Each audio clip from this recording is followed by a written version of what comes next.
이 시간 우리에게 주신 하나님의 말씀은 요한복음 5장 1절에서 15절 말씀입니다. 제가 가진 성경으로 신약 150면에 있습니다. 요한복음 5장 1절에서 15절 말씀 함께 교독하겠습니다. 그 후에 유대인의 명절이 되어 예수께서 예루살렘에 올라가시니라.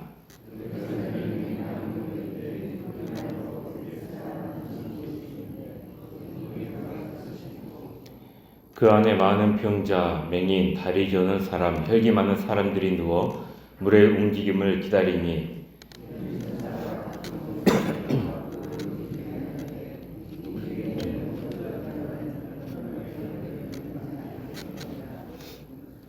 거기 38배 된 병자가 있더라.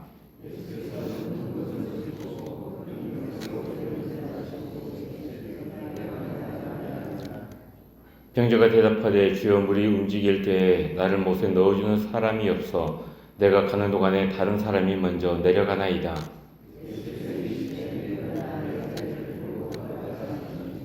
그 사람이 곧 나와서 자리를 들고 걸어가니라. 이날은 안식일이니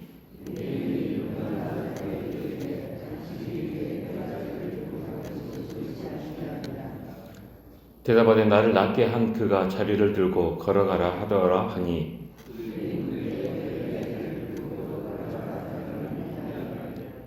고침을 받은 사람은 그가 누구인지 알지 못하니 이는 거기 사람이 많으므로 예수께서 이미 피하셨습니다.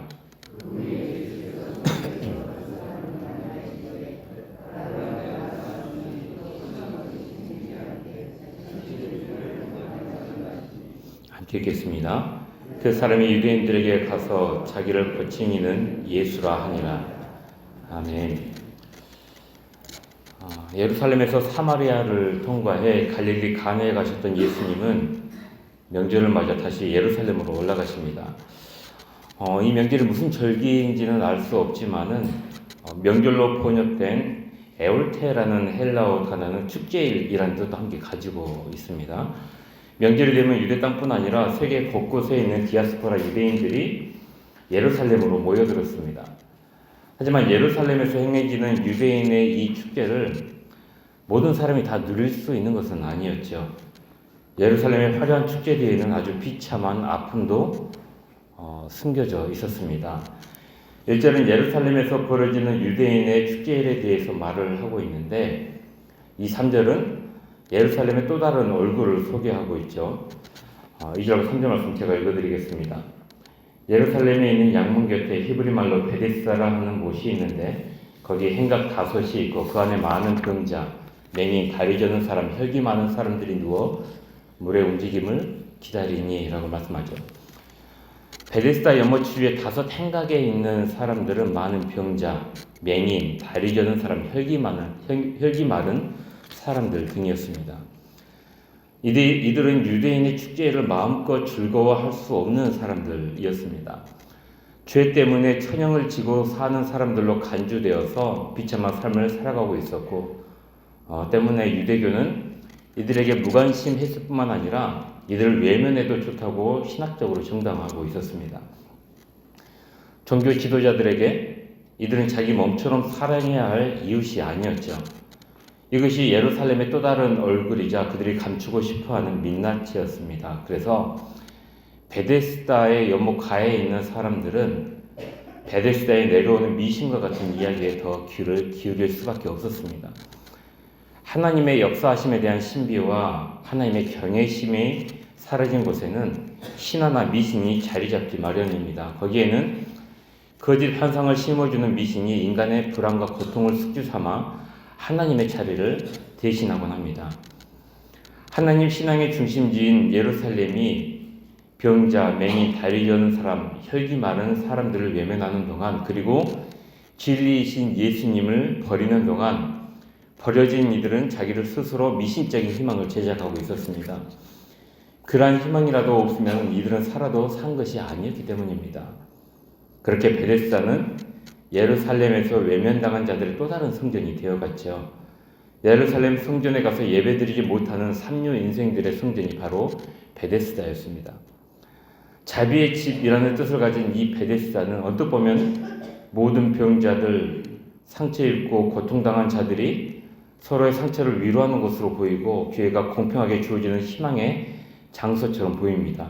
하지만 이웃 간의 살가운 정이 넘치다가도 그리고 그들의 아픔들을 서로 위로해 주다가도 가끔 물을 움직여 치유해 준다는 천사가 내려올 때면은 서로 자신이 먼저 베데스다에 들어가려고 이웃을 밟고 친구도 밀쳐내야 하는 가장 비정한 장소가 되고 맙니다.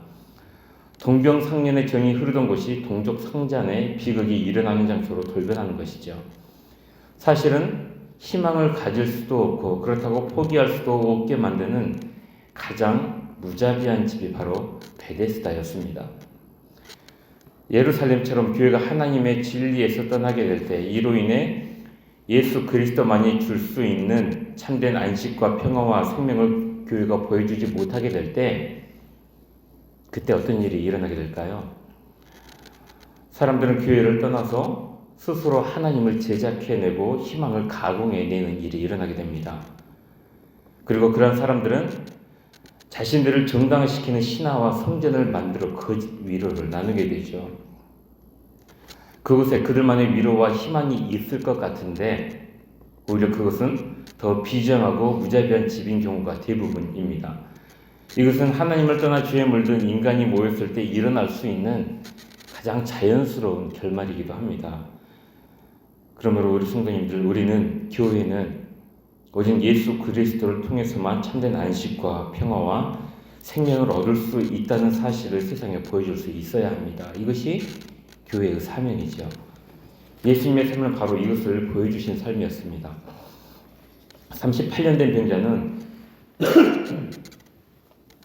아마도 베데스다 주변에 있는 사람들 중에 가장 고인물이자 가장 가망이 없는 사람이었을 겁니다. 무려 38년 동안이나 베데스다에 들어가는 일을 실패했던 사람입니다.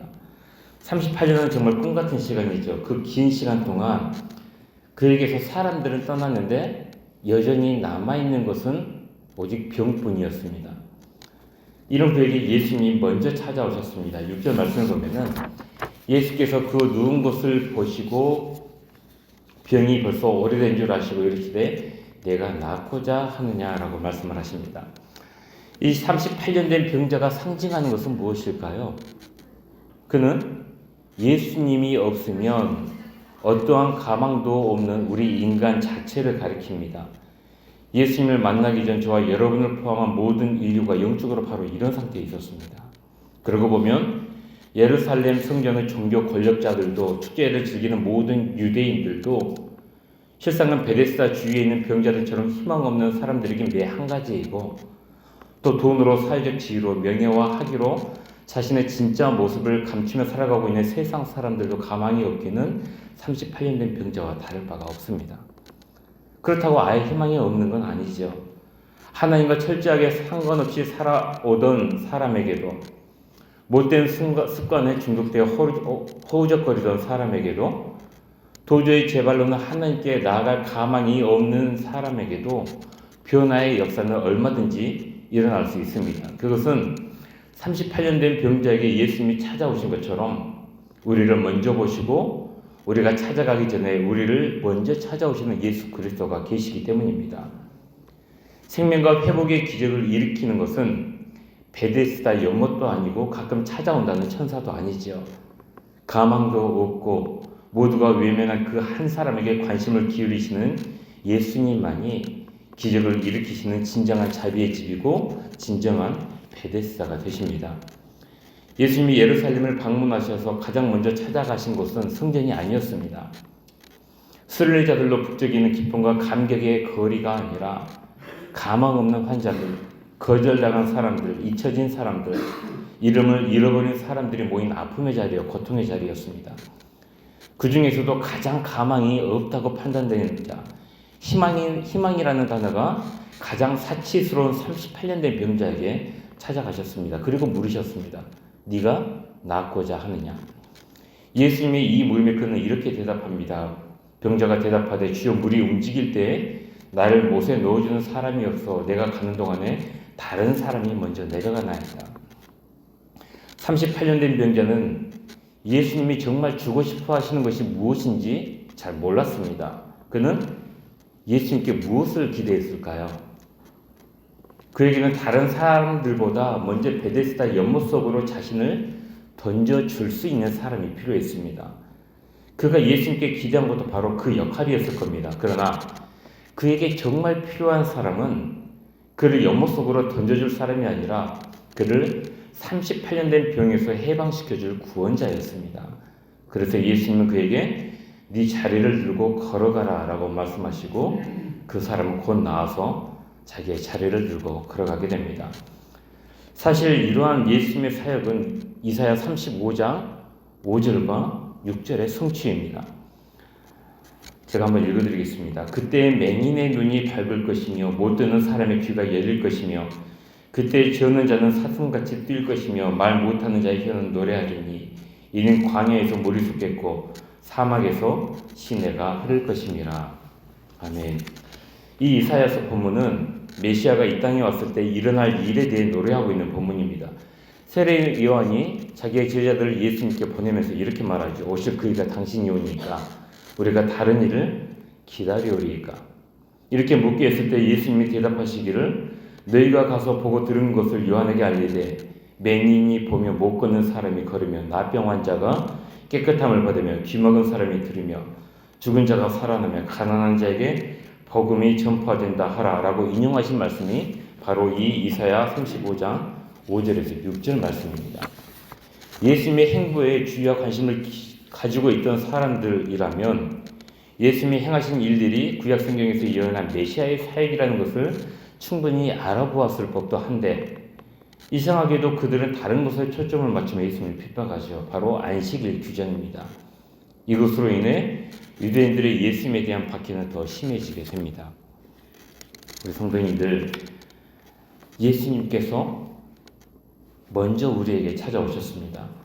우리가 예수님을 알아보기도 전에, 우리가 예수님을 먼저 찾기도 전에 예수님이 우리를 먼저 찾아주셨습니다.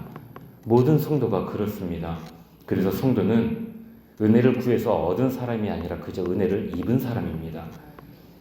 그렇게 자랑할 것도 없지요. 하나님께서는 우리가 받은 그 은혜로 인해 우리를 증인으로 부르셨습니다. 지금도 세상에 베데스다 연못가를 서성이는 사람들을 향해서 연못물도 아니라 천사도 아니라 참된 안식과 평화와 생명을 주시는 분이 계시고 있다고 전하라고 하십니다. 아니 그 전에 우리가 먼저 예수 안에 있는 참된 안식과 평화와 생명을 온전히 누리기를 원하시죠. 오늘 하루도 우리를 먼저 찾아주신 예수님의 은혜를 기억하며 감사하는 복된 날이 되시길 바랍니다. 더불어 이 예수 안에 있는 참된 안식과 평화와 생명을 누리는 우리 성도님들의 삶이 되시기를 간절히 기원합니다. 함께 기도하겠습니다. 사랑과 은혜의 하나님, 이 시간도 말씀으로 함께 해주시니 감사합니다. 우리가 예수님을 알고 찾기도 전에 예수님이 먼저 우리를 찾아주셔서 우리가 이 은혜 자리에 있을 수 있음을 고백합니다. 모든 것이 주님의 은혜입니다. 그 은혜를 잊지 않고 살아가는 우리 모두가 되게 하여 주옵소서. 많은 사람들이 여전히 세상의 베데스다를 서성이며 참된 기적과 욕망을 추구하지만 오직 예수 그리스도께만 참된 안식과 평화와 생명이 있음을 믿습니다. 이 사실을 전하며 살아가는 복된 증인들이 되게 하여 주시되 우리가 먼저 이것을 온전히 누리는 성도들이 되게 하여 주옵소서. 이 시간 1,000번째로 주님께 올려드립니다. 그 올려드리는 손길과 마음과 기대의 제목 하나하나 기억하여 주시고 우리 주님의 때에 가장 좋은 것들로 응답하여 주시옵소서. 여러 가지 질병과 고통으로 괴로워하고 신음하는 아파함이 힘들어하는 성도들이 있습니다. 그들을 기억하시는 우리 주님께서, 그들을 외면치 아니하시는 주님께서 38년 된 병자에게 찾아가신 것처럼 그들을 위로하여 주시고 회복시켜 주시고 치유하여 주시옵소서. 또한 각자가 처한 상황에서 여러 삶의 문제 해결을 기도하는 우리 성도들의 모든 문제가 해결함을 받을 수 있도록 도와주시고 자녀 아픔과 그을 놓고 기도하는 부모님들의 간구와 눈물을 기억하여 주셔서 그 기도와 간구가 온전히 선하신 주님의 뜻 가운데 응답받을 수 있도록 주의 은혜를 더하여 주옵소서. 우리나라를 불쌍히 여겨주시고 이 나라의 주님의 정의와 공의가 올바로 세워지게 하여 주옵소서. 그리하여 우리 모두에게 주님의 참된 위로와 소망이 있게 하여 주옵소서.